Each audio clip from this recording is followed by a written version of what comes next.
que ela tem uma escovação tão rigorosa, tão, que ela destrói os dentes. A gengiva dela é machucada. Fala, você destrói todos os seus problemas, você desconta na escova de dente, né?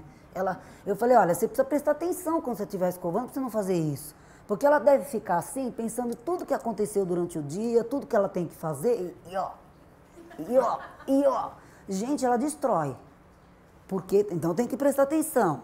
Depois, distúrbios da TM é essa articulação aqui. É a articulação que encaixa a mandíbula no osso temporal. Tem gente que tem muita dor aqui. Tem dor que desloca, você põe a mão aqui, tem gente que quando abre a boca faz cleque, faz um cleque. Isso pode ser uma desarmonia dental, pode sim ser, mas a parte emocional também contribui. Então o que você tem que fazer? Unir as duas coisas, o tratamento dentário com a terapia floral, com o tratamento da parte emocional. A litose, que é o mau hálito. Gente, o mau hálito é uma coisa assim, 90% do mau hálito, o problema está na boca. É uma higiene deficiente, gengiva que sangra dá mau hálito, cárie dá mau hálito. Então, a primeira coisa que a pessoa, se alguém disser para você, olha, você está com mau hálito, você tem que procurar a parte bucal. Ver dente, ver gengiva, o que está acontecendo. Se resolvido isso, continuar com a litose, aí você vai procurar outros aspectos. Mas 90% está na boca o problema. Existem da litose casos graves, casos bem graves. Nós temos uma especialista aqui no Brasil, uma dentista, que ela estudou muito essa área.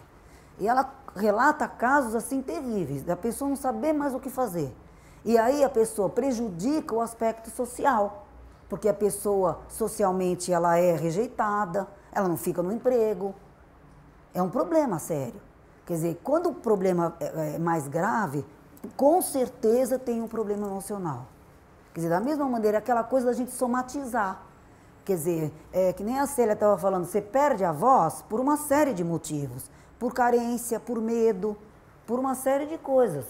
Quer dizer, que a princípio não tem nada a ver com a voz, mas tem. A parte emocional interfere. Tem que descobrir qual é o motivo daquela litose. Então, fazer o tratamento médico, dentário, junto com o tratamento emocional. E problemas na gengiva. Gengiva que sangra muito, ela também dá mau hálito. Gengiva saudável não sangra. Você pode escovar, você pode passar fio dental. A gengiva saudável, se está sangrando, pode ver o que é. Tem alguma coisa acontecendo. E às vezes o problema é leve. É coisa de fácil solução. Às vezes é uma simples técnica de escovação. A pessoa está escovando errado, está apertando muito, em vez de estar limpando, está machucando. Então é uma coisa às vezes muito simples de resolver. Agora, se tiver medo do dentista, não vai. Eu quero fazer uma pergunta, eu não quero criar polêmica. Não, vai. Mas me passou pela cabeça. A senhora acabou de falar que 90% então, de mau hálito, a origem está na boca. Então, me veio à mente o seguinte, o desdentado, então... O desdentado é diferente. Normalmente, o desdentado, outra coisa que dá mau hálito é boca seca. A pessoa que tem pouca saliva, ela tem mau hálito. Quando a gente está falando, a gente gera saliva falando. Quando você está em repouso, você não gera saliva. Por isso que todos nós amanhecemos de boca seca e com mau hálito. Todo mundo, é fisiológico isso. Eu acho que é importante falar também que o seu colega que ele está relatando aí a questão, né, que é só evidente, que é vocal, aí a relação do estresse com a litose. Ah, sim. O estresse leva a uma diminuição também da salivação. Exatamente.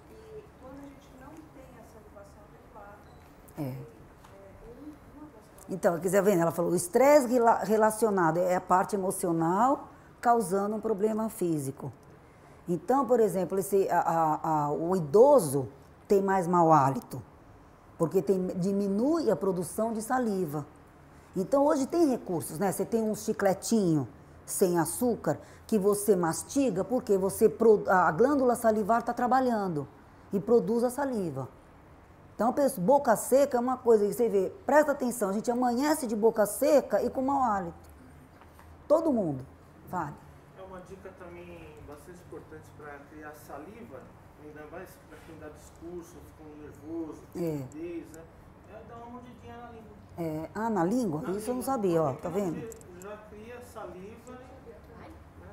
Olha, chicletinho sem açúcar, chiclete sem açúcar, balinha sem açúcar, você está movimentando, você está estimulando as glândulas salivares a trabalhar.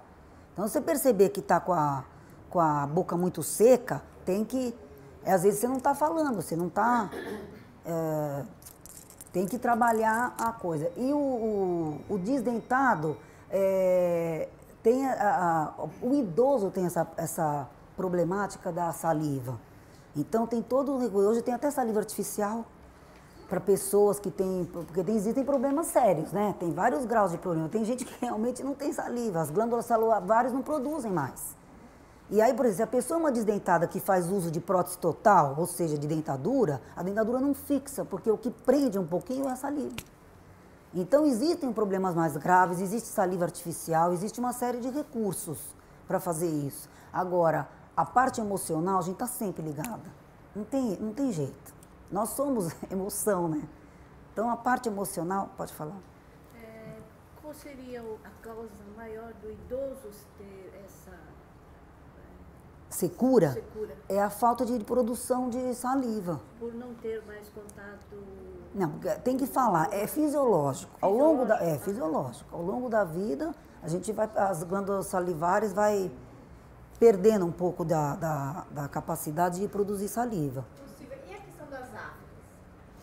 Olha, a afta é uma coisa assim, é um ciclo, a afta. Ela não se conhece a causa certa, mas sabe-se que tem coisas que desencadeiam a afta. Existe questão alimentar. Então, coisas muito ácidas causa, quer dizer, quando a pessoa tem muita afta, eu tenho uma cunhada que ela tem excesso de afta. E ela tem que cortar um monte de coisa, tudo que é muito ácido. Então, laranja, limão, tomate. Quando ela está com a afta, então nem pensar nessas coisas assim, nem pensar. E ela é um ciclo de 14 dias, a afta. Ela começa e termina em 14 dias. E ela vai... Existem algumas coisas hoje que amenizam. Por exemplo, a aplicação de laser. A aplicação de laser tira aquela dor que está na hora que a afta se encosta nela, dói até a alma, né? É horrível. Mas o laser está aliviando muito a coisa do... E quando a pessoa tem excesso, que nessa minha cunhada, o componente emocional... Nossa... Porque você tem, às vezes, uma afta por um machucado. Você desenvolve, uma vez ou outra na sua vida você tem. Mas não é aquela coisa constante. Mas tem gente que tem muita, é um ciclo. Aparece uma, some a outra. Isso tem um monte de coisa para fazer. Mas a alimentação é uma coisa importante na área da afta. E, gozado, não existe uma definição do que é a afta, o que desencadeia. A gente sabe que tem alguns fatores que desencadeiam. Que essa parte da alimentação é uma. Agora, que deve ter um componente emocional aí. É a tal história da somatizar. Você somatiza na boca, tem gente que fica com dor de cabeça, tem gente que vai ter úlcera, tem gente, né? Cada pessoa vai somatizar os seus problemas que não estão trabalhados em algum lugar. Pode falar. Pode falar. Você liga na lanterninha, senão daqui a pouco acaba a pilha. Você está o tempo todo com ela, né? Até o fim da palestra. Acabou a pilha. Fale. 90% são problemas bucais, né? E os outros 10% pode ser mais do que estomacais? Você começa a procurar a parte de estômago depois que você já eliminou toda a parte bucal. Porque tem uma relação, mas ela não é direta. É que quando a pessoa tem um problema grave de halitose, você tem que começar a pesquisar, e é uma anamnese enorme. Essa professora chama Olinda. Ela é de Piracicaba, uma pesquisadora. Nossa, ela tem um trabalho maravilhoso com isso.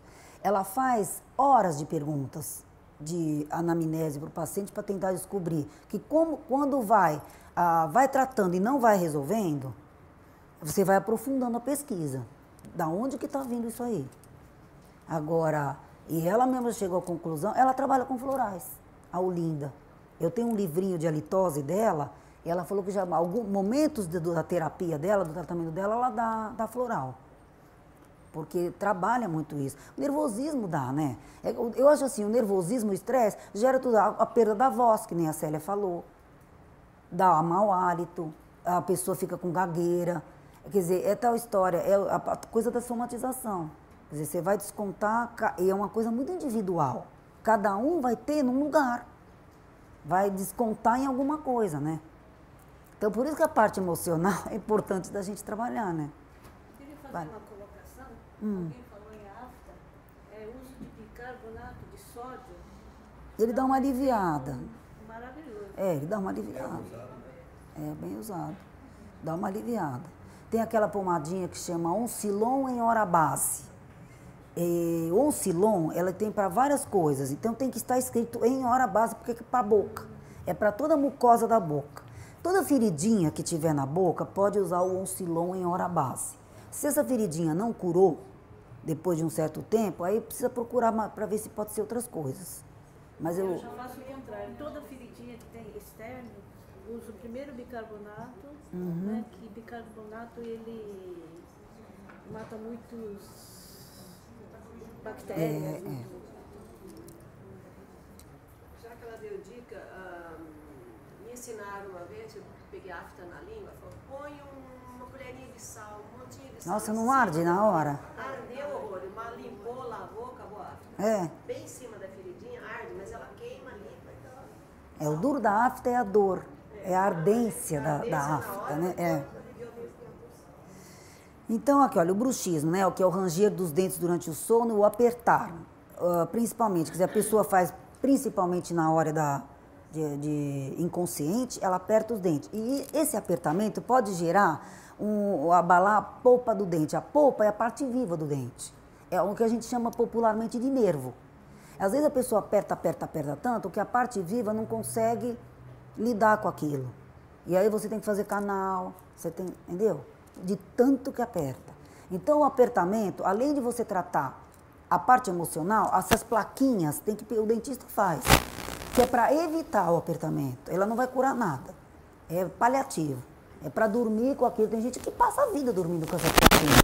Que é justamente... E quando a pessoa se queixa que tem um apertamento muito intenso e que ela põe a plaquinha, as pessoas falam, parece que tem um elefante na boca. Mas a sensação no dia seguinte de alívio aqui, porque como você não consegue apertar, a musculatura não fica rija, não fica tensa. Então a pessoa amanhece legal. Ela faz uma diferença enorme, enorme. E isso tudo está associado ao quê? Tensão, nervosismo, estresse, preocupação, ansiedade, impaciência, quer dizer, todas essas alterações emocionais. A minha filha, ela ela tem bruxismo desde que ela tinha uns 3 anos de idade. Hoje ela só tem 30. Continua. Dorme com as plaquinhas, Mas ela já fez alguma parte... Uma criança pode ter tanta tensão, parecia que tinha pedrinhas na boca dela. O barulho era assim, uma coisa estranha. Mas é comum hoje em dia criança ter, viu? É comum hoje em dia criança ter. Você conversa com os odontopediatras, é uma coisa que aumentou muito nos consultórios. Sabe, eu acho que muito assim, pai e mãe que trabalha, criança passando o dia inteiro na escola, pais separados, quer dizer, é a parte emocional que tá atingindo a criança. Porque você fala, a criança tem uma vida tranquila, não trabalha, não tem preocupação. Não... Tem preocupação, porque dependendo do ambiente que ela vive, não é? Tudo isso, e às vezes existem pessoas que parece que já nasceram tensas, né? Não sei o que é.